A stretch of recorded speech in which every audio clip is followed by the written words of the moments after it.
আরে ভাই, আমি এত দুশ্চিন্তার মধ্যে আছি, তার কারণ কি জানেন?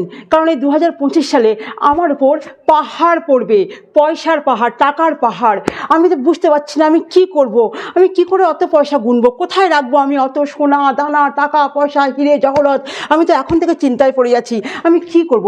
আম্বানি তো আমার কাছে আসবে টাকা ধার চাইতে, বড় বড় বিজনেসম্যানরা আমাকে হিংসে করবে। আমি তখন কি করব, কি করব আমি? আর আমি এত টাকা আমি রাখবো কোথায়? খাটের তলায় রাখবো? না না না না না, আমি ব্যাংকে রাখবো। ব্যাংকে তো ধরবে না। আমার অত টাকা আমি কোথায় রাখবো?